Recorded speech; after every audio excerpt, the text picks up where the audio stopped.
Hey folks, welcome to another edition of Fitness Friday Positive with Rachelle. It's always great to be here with you on Fitness Friday, the best day of the week.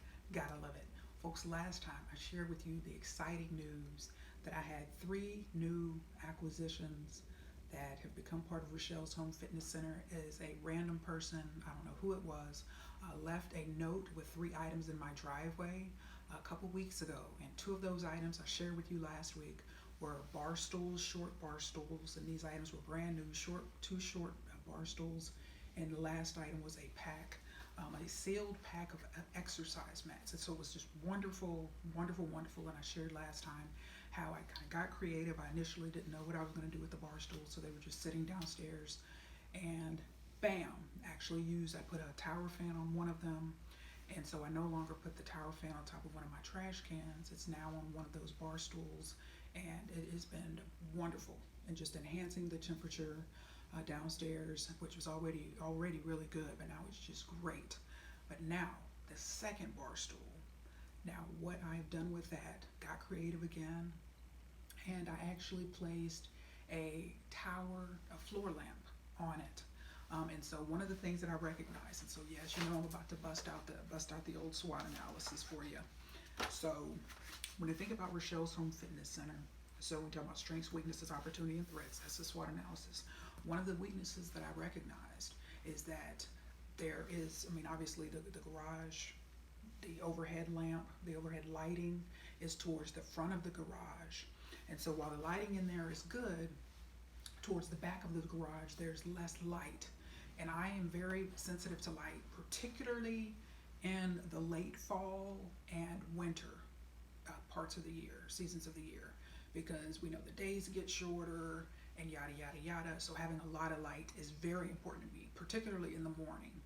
And so one of the things that I recognize is that, okay, the lighting situation here can certainly be improved upon. And so now with the addition of my floor lamp downstairs on top of the bar stool towards the back of the garage, the lighting is now awesome. It's balanced out the light where you've got strong lighting up front, but now you've got strong lighting in the back.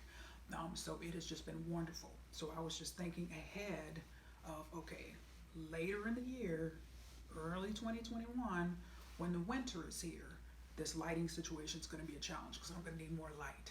And so I'm happy to report, bam, now it's a strength now, is I've got strong lighting downstairs, which is something that is very important to me. So folks, while I'm always harping on the importance of the SWOT analysis and evaluating what your strengths and weaknesses are, I do the same here at Rachelle's Home Fitness Center.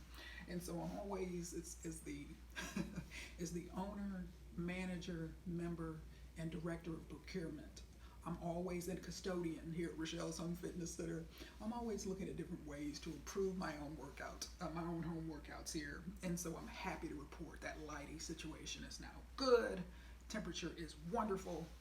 And so I'm just continuing to make enhancements week by week here at Rachelle's Home Fitness Center. But I just had to kick this off by sharing that with you.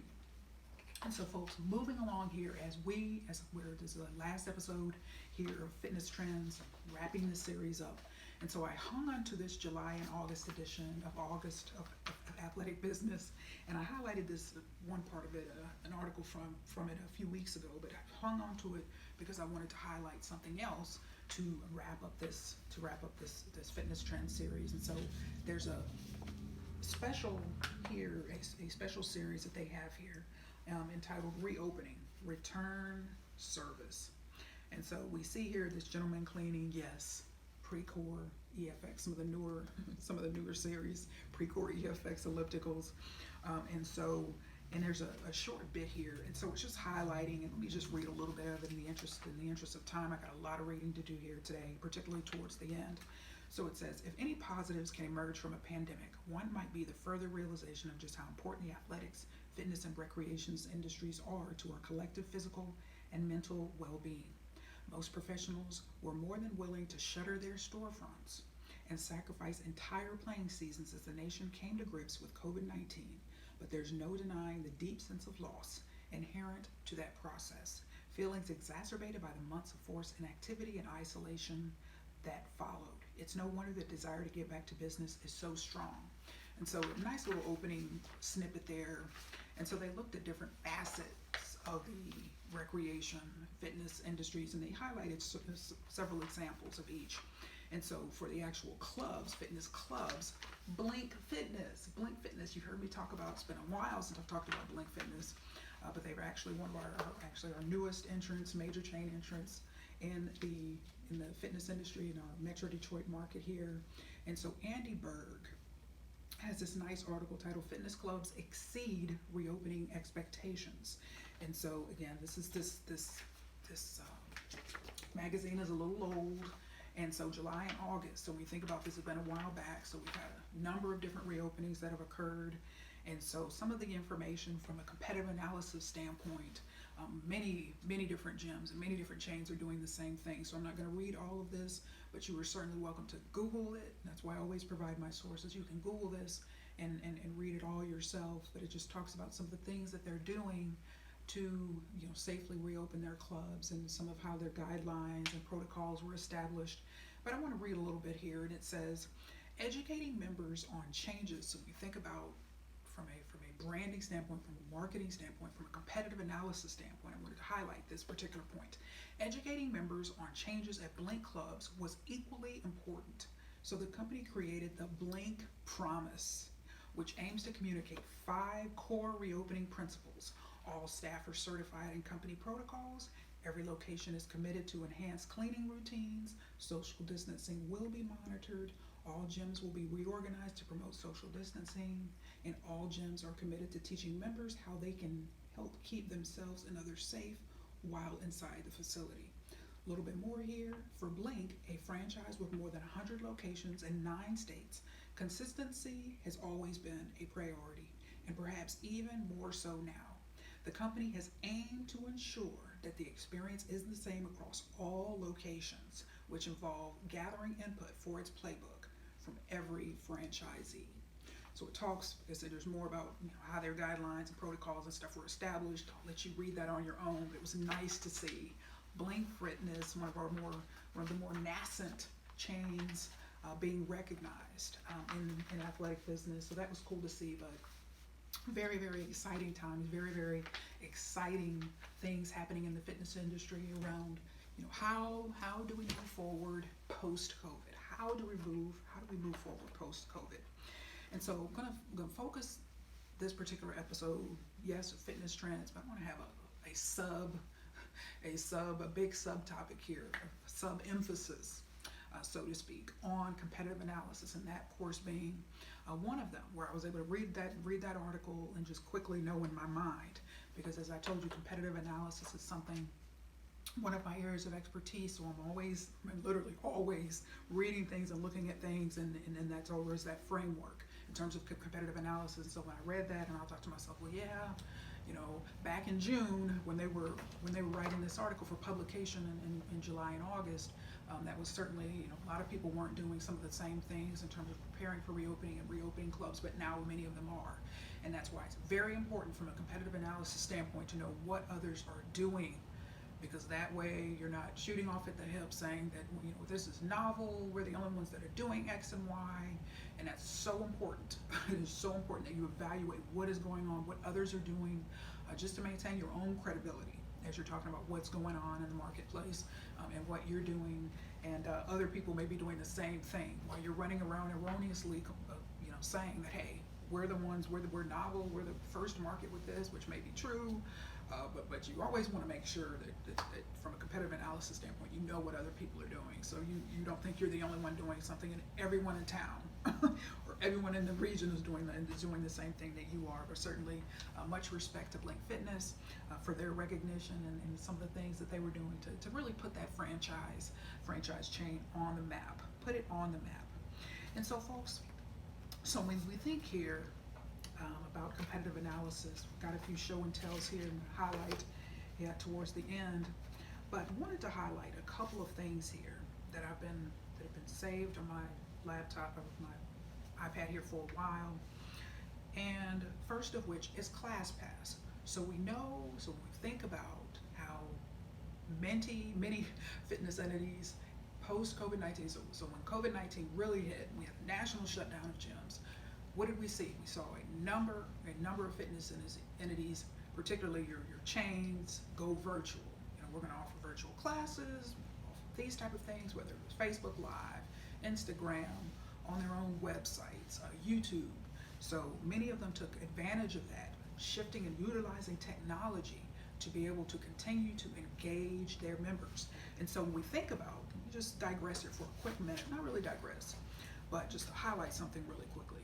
So when we think about opportunities and threats external to a chain, a fitness facility, an organization, business corporation, whatever the case may be.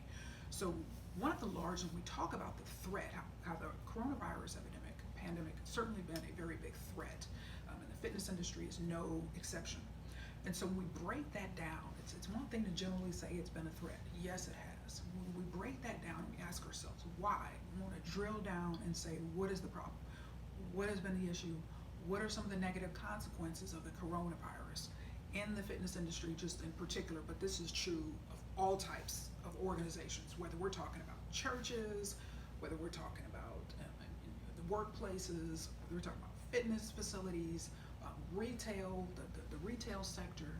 It's a very big issue. One of the biggest threats that has transpired is to one of engagement.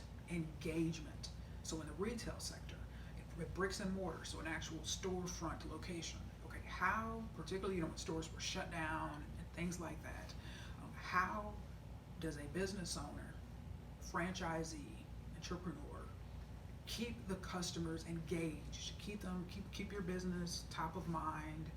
And so many went, utilized technology and started selling things online. Obviously your Walmarts of the world and your Sam's Club and Costco and Amazon, which is obviously a major player, already had that technology infrastructure and perfect, it just really worked on improving it over the last several years, and they continue to do so, but just the smaller players. It was a very big threat.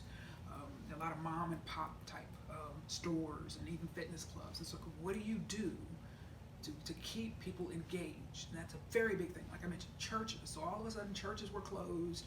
So, do you start having certain services online? And yes, many did that. But many, of course, smaller types didn't have the traditional technological infrastructure to be able to do so. But many were taking advantage of things like Facebook Live and YouTube and all of that, and able to leverage into what? To do what ultimately? Keep their members engaged. Which is so important in the fitness industry, keeping members engaged, because you had a situation where, particularly if you own a fitness club, clubs were closed. And so how do you keep members engaged? Because if disengaged members, we're going to talk more about this towards the end, disengaged members, it's a very big challenge, and I actually wrote a case study that I'm not going to cover on this episode called The Perils of a Drifted Focus. And you'll understand more when I talk about that at the end. But so disengaged employees, disengaged fitness club members, disengaged church members, disengaged retail customers. Very, very, very big challenge, particularly when we're talking about sales and revenues and things that are needed to help to keep entities going. Obviously donations for your nonprofit sector, such as churches and things like that. So the real threat is one of engagement.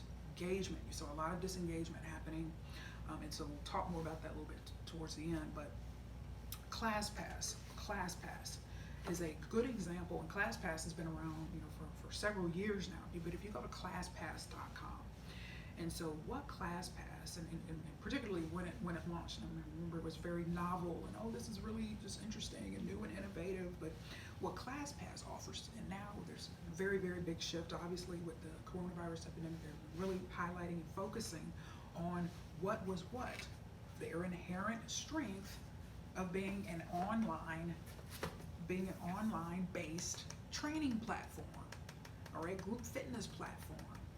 So it was an opportunity. They've always been doing that. They've been doing this for a very long time, but it was an opportunity from a marketing standpoint, from a competitive analysis standpoint, because they've been around for a while, in order to take advantage. And that's not even leverage. Take advantage of it. To leverage this opportunity that existed when fitness clubs closed. All right, and so you even had many people offering their own chains and gyms offering their own fitness classes, certainly online, but from competitive analysis standpoint, again, they're competing, we're competing, and still are competing with the class passes of the world that have been around for a long time. And so very briefly, so ClassPass will offer you, I mean, there's different options, but you can, with a free account, you can access a curated library of free on-demand videos, live stream top-rated classes from around the world, book classes with no subscription required, simply pay as you go. And so when you think about that, you create a free account, but let me just read, and it says, and they've got little snippets here of pictures, people working out, but you can go to their website to see it in more detail, but it says workouts you can do anywhere. It's never been easier to stay active and healthy at home. Join a live class from a top-rated studio for real-time instruction, or start an on-demand workout class when it works for your schedule. Thousands of options, and everything from boot camp to virtual meditation are only a tap away. And so when you think about ClassPass, again, they've been around for a long time. One of the strengths of this platform is that there's a variety. So they've got a depth in terms of the classes that they're offering. And so we're talking about from a target marketing, talk a little bit about marketing here, just to provide full context. Whether you're targeting beginners, intermediate, or advanced, they've got something for you. And that's a very big, very, very big advantage, because there's some online profiles and some online platforms, just didn't have, a lot of depth because of their, tight target marketing and who they were trying to reach. And so they've got a broader, obviously reaching a broader target audience based on the classes that they've offered. So it says live stream the top classes in the world, and it says the best classes and best instructors are now available for workouts in your living room. So classes brought straight to your living room, and they've got a video here so you can see what's going on. But it says, there's a quote here, "Not sure how a live stream class with no weights other than your own body can be so incredibly hard, but wow." And they've got more here. "Invite friends anywhere to join you. Book a live streaming class and invite friends to join you for a virtual workout no matter where you are, right from the app." And they've got here, if you think about it from a sales prospecting standpoint, it says, "Not ready to start today? Get an inside look at the classes available in your neighborhood with our Fitness City Guide." So you enter your email and your city name, and it says, "Get your guide." So prospecting, having a prospecting list of somebody who may not be interested now, but will continue to market to them, and hopefully they'll be able to be converted to join in this platform at some point in the future. So it's just so important, is ClassPass, a fitness trend. They've been around for a long time in this space, and so they're just obviously able to ramp it up and really leverage the opportunity that the coronavirus pandemic has really had on the market here, on the fitness market, from a standpoint, from a competitive analysis standpoint. Next, okay, so GymGo, and so here's another one. So you can go to gymgo.com, and so this is for trainers. So again, thinking from a competitive analysis standpoint, competitive strategy. So now with this coronavirus pandemic, we have, yes, gyms closed, and we can see the inherent vulnerability that it was this. So when we think about the coronavirus and how it's transmitted, just there can be an enhancer, there's an implicit vulnerability of one-to-one personal training. You're talking about a trainer right there in your face or next to you, all of that. You can see there's some vulnerabilities there. And yes, you can adhere to CDC guidelines, you can social distance, you can wear masks, but you can see in a lot of people's minds how they would be concerned about that. Even adhering to CDC guidelines, there's going to be a lot of particularly high-risk people who would be certainly right smack dab in the primary target markets for a lot of fitness facilities or trainers. Like, this person has these coexisting comorbid conditions, these coexisting conditions. What can we do to help them to improve their health, to lose weight, to start eating better? But a lot of those conditions that they have make them more at risk, particularly in a one-to-one training situation. So we don't want to get in, that could be a whole nother episode separately, but I just wanted to highlight how, from a competitive analysis standpoint, for fitness facilities, particularly for those who have trainers. So now we have platforms, and GymGo's been around for a long time too as well. And so GymGo is a platform for an online training platform for trainers. So say a trainer decides, I just want to branch out and do my own thing. I just want to offer, online based training. Again, why? Because there's an opportunity now more so than ever for online training, leveraging technology, and that way you can, continue to keep a training business or a group fitness business going. And so there's certainly a great opportunity now in the midst of this coronavirus pandemic. But Gym Go, and so what they offer here is client billing, so you can sell memberships, packages, or sessions all through a simple client-facing online web platform, integrate third-party payments, billing and documents, and set up direct deposit to your bank. Brand identity, engage clients with your own branded app and web portal, and give clients quick access to buying and signing up for your services from their phone. Marketing, utilize automated emails, texts, and notifications to send reminders, target marketing with custom sign-up links, send receipts and notify changes to your schedule. And so what you have here is an opportunity for trainers, particularly those who may not have already had access to an online training platform, may decide, I'm just going to shift and do all online now, or perhaps there may be a hybrid situation where yes, I offer training. A trainer may say, I'm going to offer my classes, I'm going to offer my training one-on-one in the gym, continue, since gyms have reopened here in many cases, but I'm also going to have a hybrid model where I'm doing my own training online. And so particularly for those facilities who sell personal training, you can see how an app like this represents what? A threat. Because if a trainer decides they want to go 100% online and they leave your facility, okay, obviously from an HR standpoint, that's a loss, but also that could be, certainly that is or would represent a revenue loss. And so we've got, on average, 20 to 30%. Research has shown, and articles have been written about 20 to 30% is the average contribution to bottom line revenues for a fitness facility.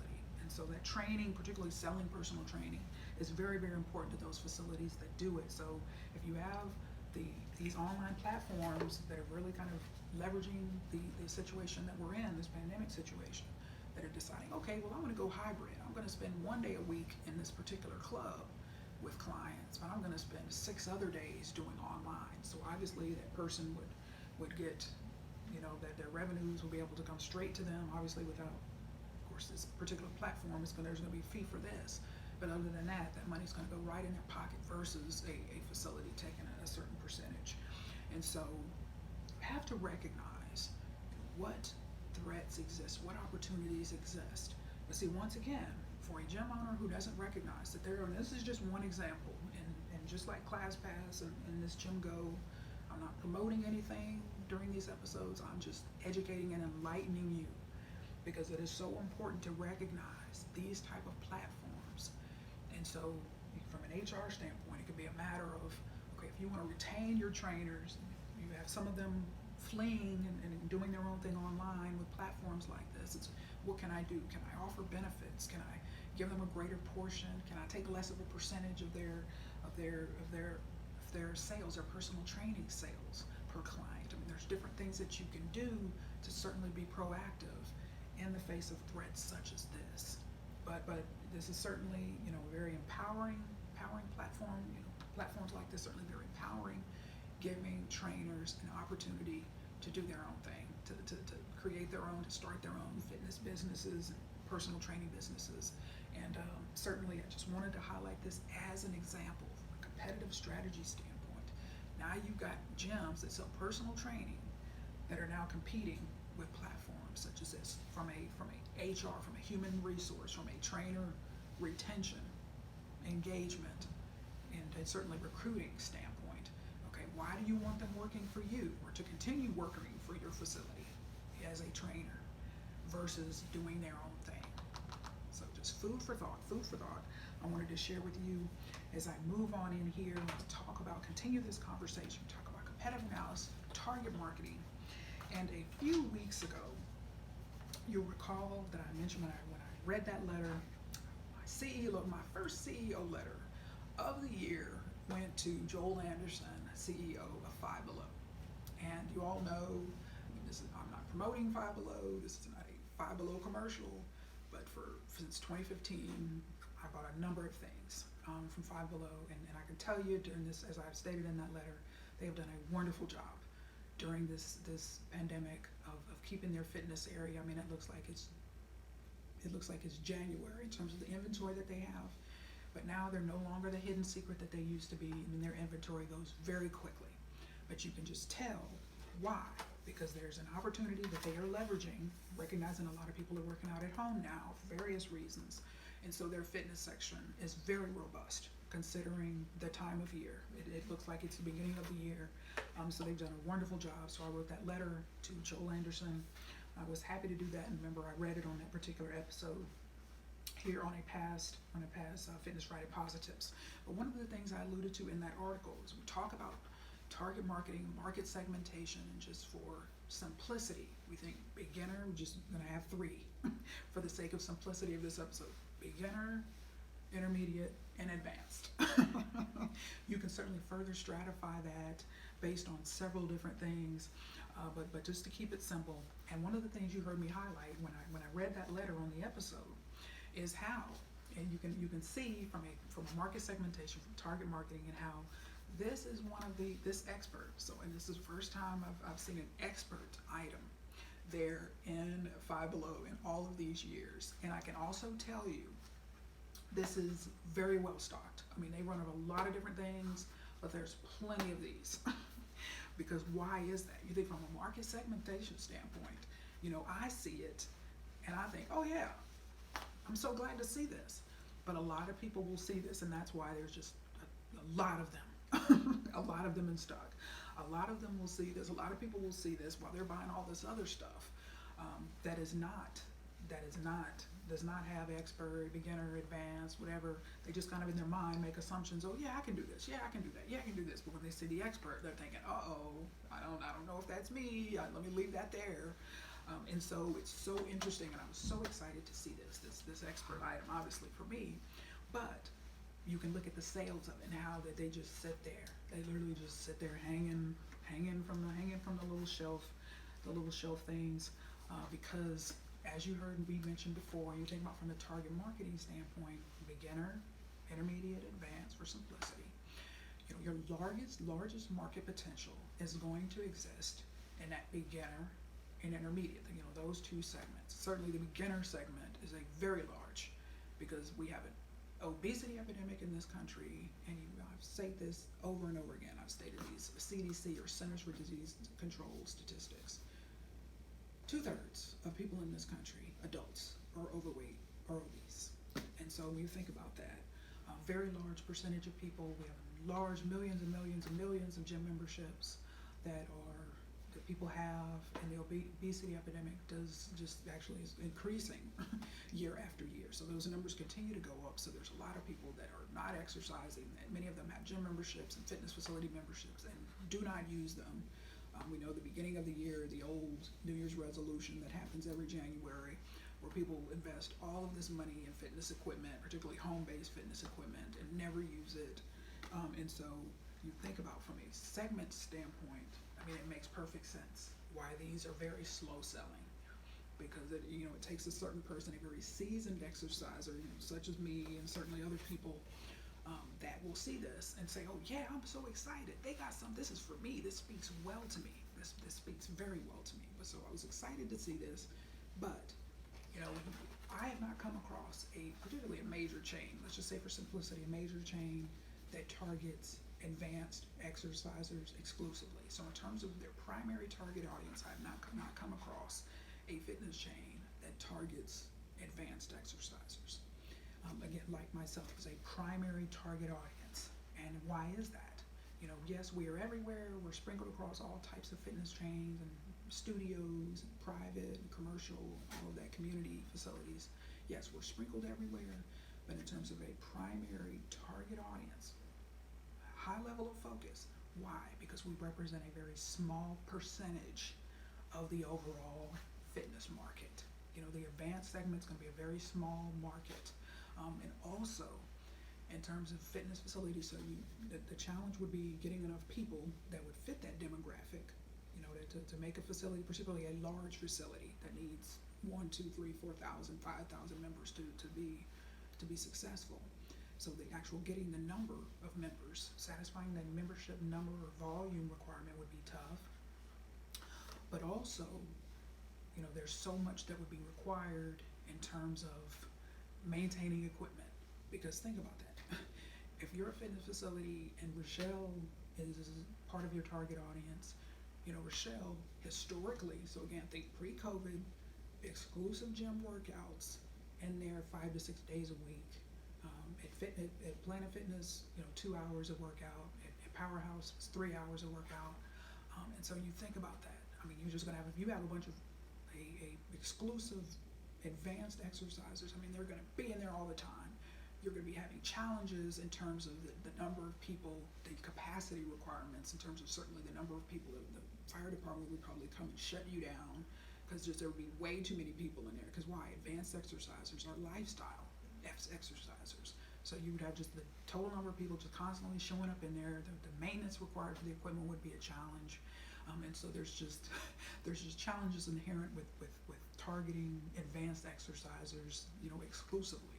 So we're sprinkled everywhere. The people are glad to have us, but there are facilities where, you could clearly see, like your LA Fitness, your Lifetime, Edge Fitness, Anytime, a lot of the major chains, certainly. And so one way you can certainly target advanced exercisers, like this package has expert on it, but is by the equipment that you have, cardio equipment, dumbbells that go up to 200 pounds or 300 pounds. There's various ways that you can target and make sure that you are satisfying, what an advanced exerciser, an advanced weightlifter would want to see and want to use in your facility. And so it's very, very important that you think about that. Who are you trying to reach? Your beginners, your intermediates, always going to be the largest segment in terms of potential. And also, this is it's a very rough thing to say, but it's true. Those are the people that will pay their, and this is just such a challenge in the fitness industry, but these are the people that will pay their membership dues and not show up. And so you have them, continuing to invest money and have a membership fee taken out every month, and there's no wear and tear on the equipment. And so that's, just part of, it's just part of many business models for fitness facilities and chains are built around that. Won't get into all of that, but just had to share this. Was so excited to see that. So that's my memento. That's my memento from Target Marketing 4, 5, and below. And you'll recall in that letter I wrote to the CEO, the Five Below CEO, that I was very, very pleased to see that. And so I was very grateful to see that, hey, they're trying. They're trying to make sure that, yes, we have all of this stuff in here. And that's one thing as an advanced exerciser that you can certainly do is, while something may say advanced on the package, it may say, intermediate on the package or beginner on the package, as an advanced exerciser, you can utilize that, whatever it is, in an advanced manner. So weeks ago, I shared with you, I had bought a stepper. You saw the black stepper that I showed with you on the episode. And so what? Five Below also sells the risers. And so if you use one riser, if you utilize it flat, the stepper flat, no riser, beginner. One riser, intermediate. 2 risers, advanced. And they actually had that on the package. So you can clearly see, and something I didn't see back in 2015 when I started buying those items from there, they are really, really on it now with their target marketing and making sure that the target market and the segments that they're trying to reach are right there on the package. And so for as an advanced exerciser, I saw that and I thought to myself, like, man, this stepper is short. There's just, for me, there's got to be more challenge in that. But then, okay, you get a couple of risers and bam, there you go. It's advanced. So even walking into a facility may have more basic equipment that's more targeted towards the beginner, more intermediate exerciser, but an advanced exerciser. And it's certainly something that I do in those type of situations. You can utilize the machines in an advanced manner. So folks, you just work around and work with what you have. And so I want to close out this episode, talk about Rachelle's coronavirus challenge, fitness challenge, as I often do here, as I've done for several weeks now since the coronavirus pandemic started, and just highlighted various aspects of how this coronavirus has impacted my life in many different ways, but I always just highlight on the fitness, particularly on Fitness Fridays, and from a fitness standpoint, you saw the birth of Rachelle's Home Fitness Center on March 21st, and you saw how I've grown and evolved over these weeks from initially, oh my gosh, what in the world am I gonna do? Working out at home is not an option, to all of a sudden now, as the purchasing director here for Rachelle's Home Fitness Center, I'm getting all of these different things to make sure my gym is in tip-top shape here at home. And so, writing letters, and wrote a letter to that CEO, certainly sent an email to my gym teacher at Soul American High School, Dennis J. Hilgar, several weeks ago, and just told him, while I despised his class back in the day at Soul American High School in Seoul, Korea, I have great appreciation for that now. I have great appreciation for what he was trying to teach us. And he was old school, PE teacher. He was serious, and I just have vivid memories of him standing there with his blue members only jacket, and he would have his whistle around his neck and his stopwatch around his neck. And so we would have to run. We had to do all of this stuff. And I so remember, it could be snowing, it could be drizzling, and we would try to, Mr. Hilgar, it's snowing outside. And he would say, yes, it sure is, get moving. And he would blow that whistle, and we would get timed. We would get timed, and we would be graded on our time. So if somebody thought they were going to lollygag and, run 2.5 miles in a slow fashion, okay, your grade was going to suffer. Mr. Hilgar was no joke. And I just so remember, we would just be running miles, and we're doing all of this kind of stuff. But now I have great appreciation, because a lesson that he was trying to teach us was that fitness is anywhere. Fitness is everywhere. Fitness can be anywhere you want it to be, including here at Rachelle's Home Fitness Center, downstairs in my garage. And I should also add, now since I have the exercise mats, I do all of my exercising, including strength training, resistance bands, dumbbells, all of that. Everything is all downstairs now in my garage, because the challenge was, I've just got this cement floor, this hard floor was running on. So I've got my yoga mats that I put on top of the exercise mats. So I do my stretching down there, so the full workout is downstairs. But it really took those exercise mats to really transform that whole situation. But I recognize now, downstairs, my workouts are happening downstairs in my garage. And I look back now at what Dennis Hilgar was trying to teach us is something just like that. If it has to be in a gym, if it has to be here, if it has to be there, there's certainly an inherent vulnerability in that. As wonderful as it was, for more than 25 years I did that, but in year 26, you guys have seen, the addition, the evolution of my fitness journey to include home fitness. And so I'm going to close out this episode by highlighting a letter of appreciation that I sent to Edge Fitness. Because when I think about the fundamental source of inspiration that led to Rachelle's Home Fitness Center, it's Edge Fitness. And folks, that's why I love doing what I do. I love doing what I do, because I recognize people. And if you watch me for 3 episodes, or you've been watching me since 2014, when I started Fitness Friday, I don't play favorites. I do not play favorites in the fitness industry and outside of the fitness industry, and particularly, professionally, when I'm evaluating people and different things like that. I have to remain emotionally detached in situations, and that enables me, from a leadership perspective, and we're going to talk more about this in Confidence and Leadership in the fall, to be able to recognize other people and to say, good job, and this is a great gym, and you've done this, and this is awesome.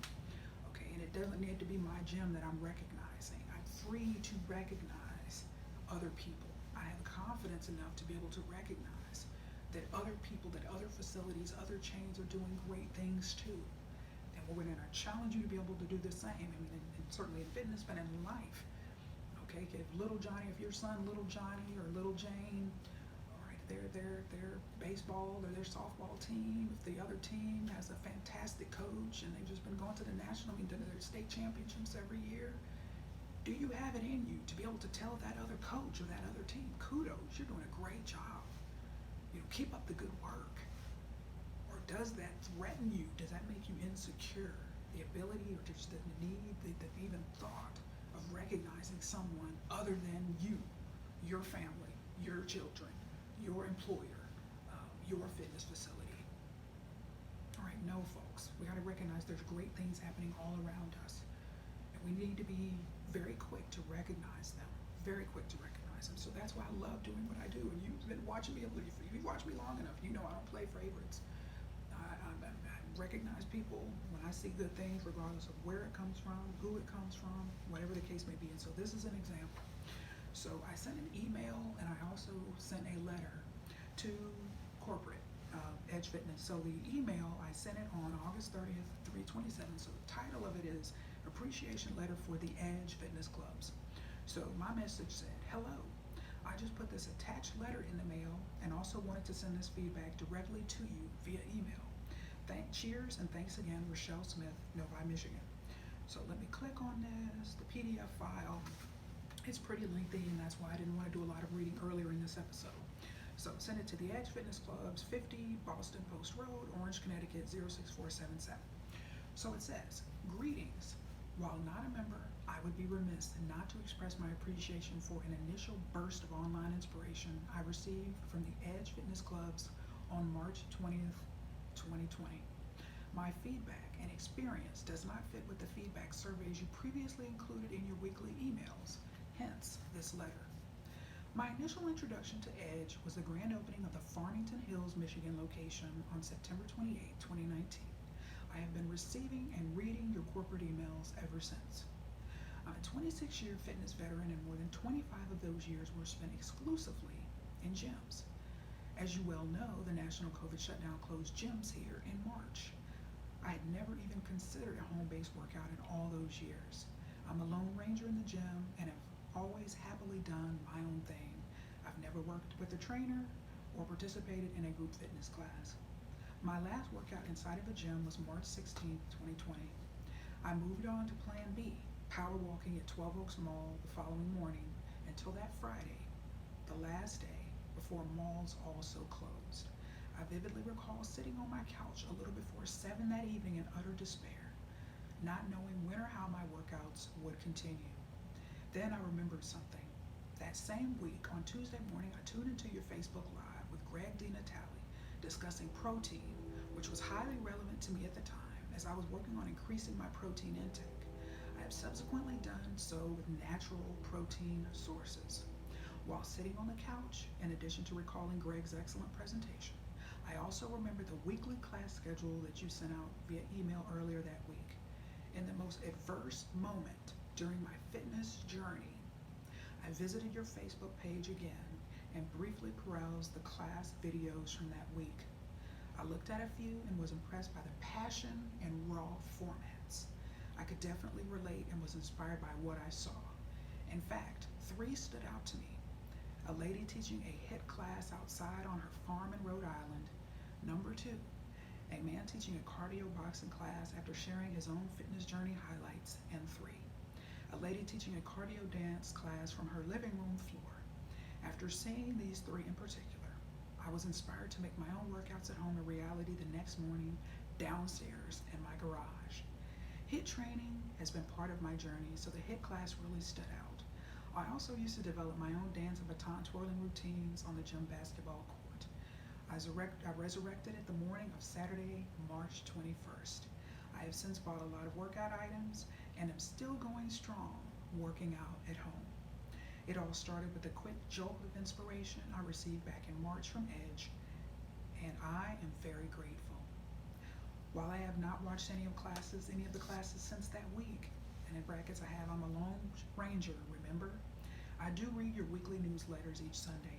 It's chock full of information, especially the reading list and recent link to Vincent Lamb's TED Talk on the power of fitness. Kudos and many thanks again for being the foundational source of inspiration for my home workouts. I hung the Edge t-shirt I received at the grand opening in my workout area to always remind me of my most pivotal fitness challenge and how I overcame it. I'm living it up and working out at home. Gotta love it. Cheers, Rachelle Smith. So folks, and also was just Sunday, typed that letter up, and as I stated before, when I sent that letter to the CEO and I read that letter on that episode, You may not be a writer. It's easy for me to just write letters and all types of things, but you can send a thank you card. You can send a quick email. But I'm just very big on, thanking people, those that have been part of my life, those who have been part of my journey. And this edge letter, very unexpected. If someone had told me in January I was going to be writing a letter to corporate, now there was I didn't send it to the CEO or anyone else, just a kind of generic letter to corporate. But I wouldn't have believed it. So, oh yeah, you're going to be writing a letter to Edge. There's no way. There's no way. But there's so many different lessons in this, and that's one thing from a speaking standpoint and a training standpoint. I have certain signatures, things that I'm known for, and that is developing my own teaching tools. And this is an example. I mean, this is a letter of appreciation, but there's a lot of lessons.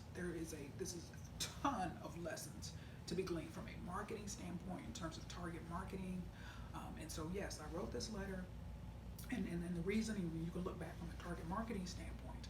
But let me just quickly preface this next statement by saying, notice one thing I did not do in this letter, which it's just tacky. You just don't do that at all. But you got to grow. You've got to, grow in confidence and grow in emotional maturity over the years, particularly in leadership.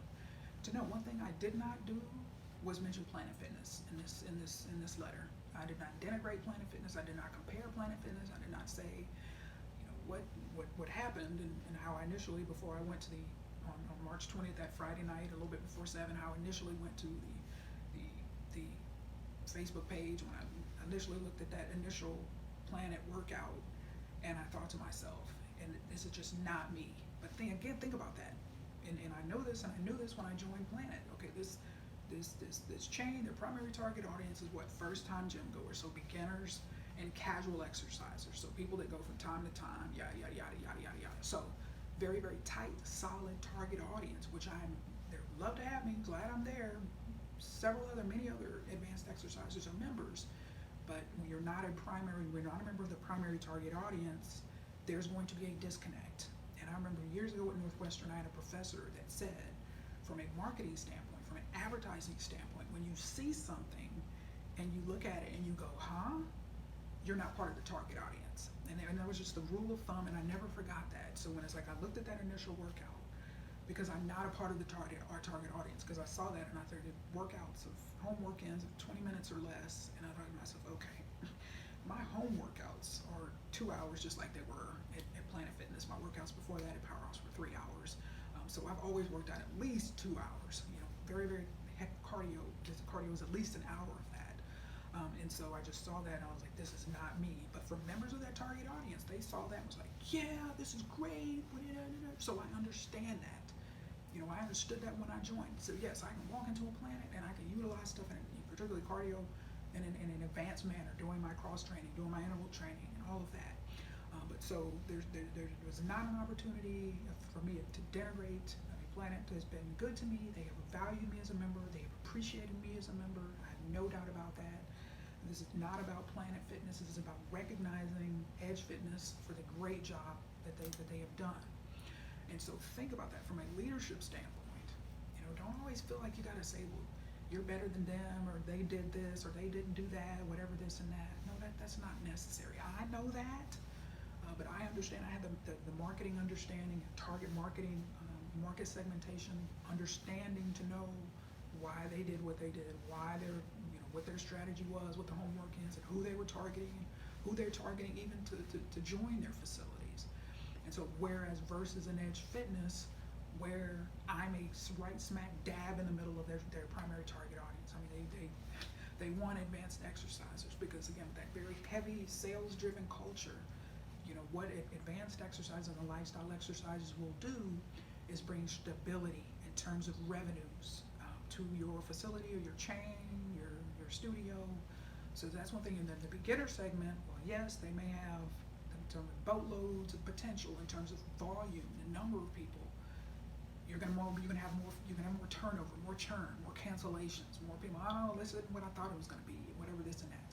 But conversely, you will also have many of them join and not show up and not perform.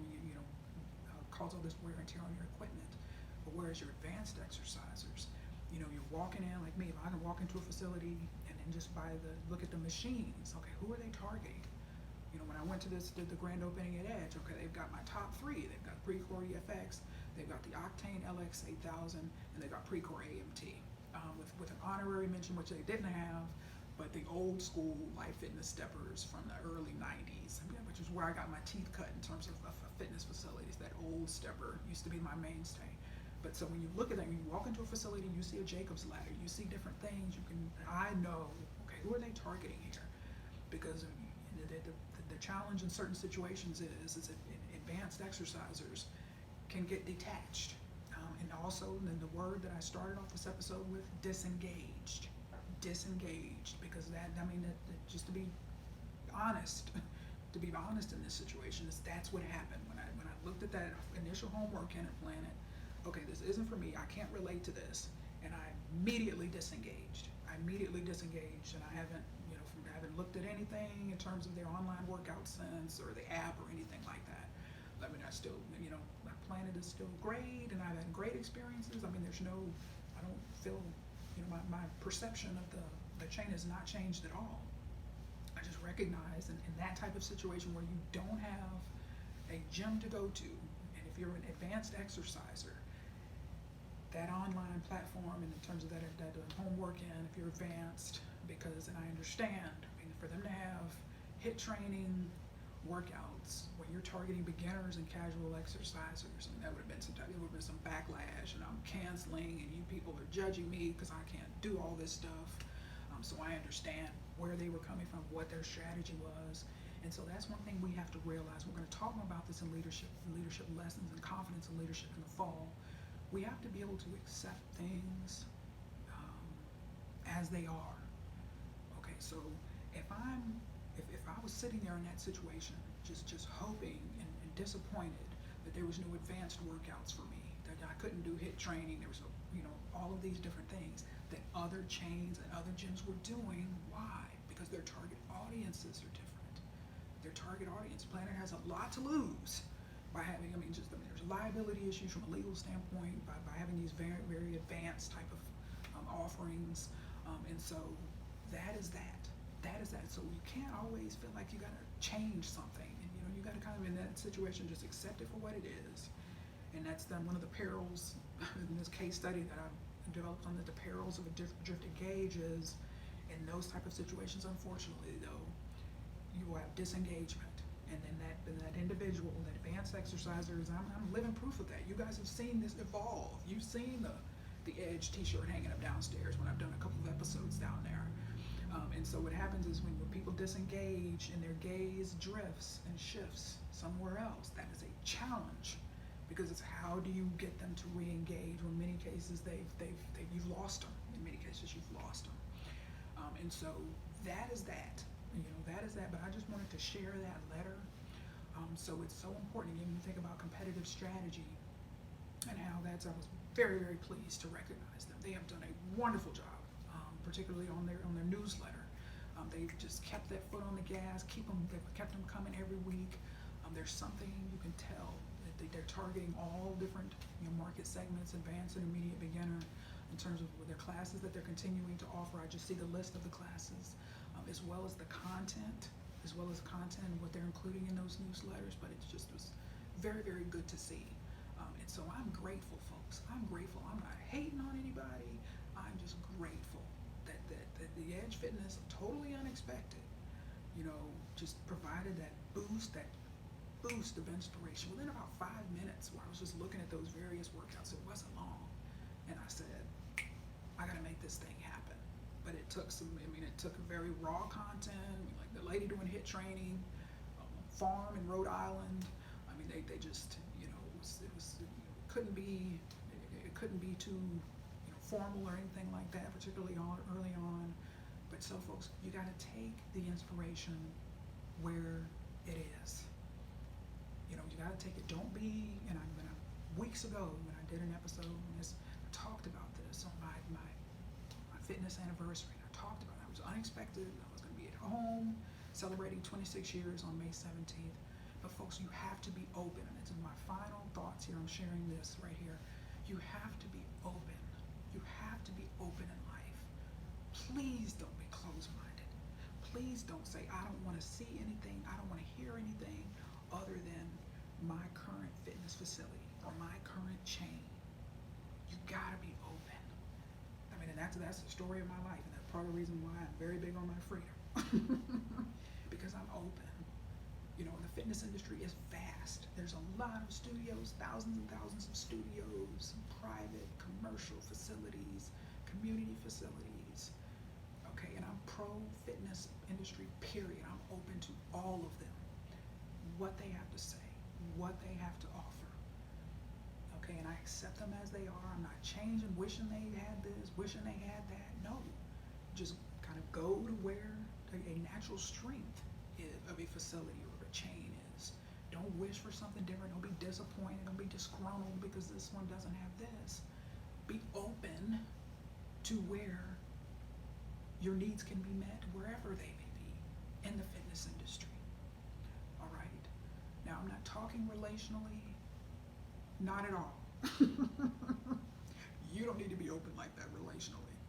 And this will be my final point here, because you know I have a little bit more latitude here on my Posi-TIPS than any formal training or speaking situation. So we talk about my case study on the perils of a drifted gauge. So we give perils of a drifted gaze. Relationally. You need to be in tune to what you're doing. Because once that gaze shifts, it can be tough to get that gaze back. So I want you to be successful in all areas of life, including your relationships. And my approach is always very holistic. But the perils of a drifted gauge, which you see here in this letter, is not a problem. This letter is a symptom of member disengagement with the online offerings, post-COVID, right after COVID happened. So drifted gauge. Okay, I've been reading the Edge newsletters every week. And to be fair and to include this, after fair disclosure, I mentioned this last fall. In the next chapter of my fitness journey, of course, this coronavirus situation has really thrown things totally out of order. But I had envisioned, I'm going to partner plan it with either LA Fitness, Edge Fitness, or Schoolcraft College here, of course, in our Metro Detroit area. And so when you think about the impact from an engagement standpoint, if I had to make that decision today, which one would I choose? Edge Fitness. Why? Because they engage me right there the evening of March 20th. They engage me on a deeper level. I mean, yes, I was obviously engaged when I went. I go to a number of, particularly pre-COVID, when there was a lot of grand openings and things happening. I've always done that for years. But yes, so I was initially engaged in that situation, but this pushed me further along the engagement scale in terms of, really like what they have to say, really like what they have to offer, really value their commitment to, they solicit feedback a lot. Is this working? What's not working? And so it's a very, very impressed. And so again, the perils of a drifted gauge, when people get disengaged, it's a challenge. It is a challenge. And I know this episode is going to be tough for some people, but you know me, my goals are always, number one, to tell the truth and to help people. The perils of a drifted gauge. One of these people gauge, when people drifted gaze, maybe gaze and maybe focusing on you. The gaze may be focused exclusively on you, your facility, your studio today. Shoot, they get disengaged, and the gauge is now elsewhere. Powerful visual. Think about that. Folks. Think about that. The impact, the challenge of maintaining the engagement of your members. That's one of the biggest challenges of this coronavirus pandemic, because there's just a fluid situation that's up and down. So much is changing. So keep a focus on member engagement. Be tight tight on who your target market, your target segments are, but also be honest enough to recognize your own limitations based on particularly advanced exercisers who are going to expect more, who are going to perhaps demand more than you're able to offer at this point. Just be honest with yourself. Do your SWOT analyses, your competitive analyses to evaluate what people are doing. Crunch, they certainly deserve a shout out. They did a really good job too on how they responded to this COVID pandemic in terms of their virtual course offerings as well. But folks, think about it. How you can avoid the perils of a drifted gaze. How can you keep the gaze focused on you despite any adversity, despite any pandemic? Think about that. So folks, that's all I have for you today. I cannot wait until next time. It's been wonderful discussing these fitness trends, and I can't wait, so stay tuned until the next episode. But until then, remember, I am positively passionate about your fitness and success. Make it a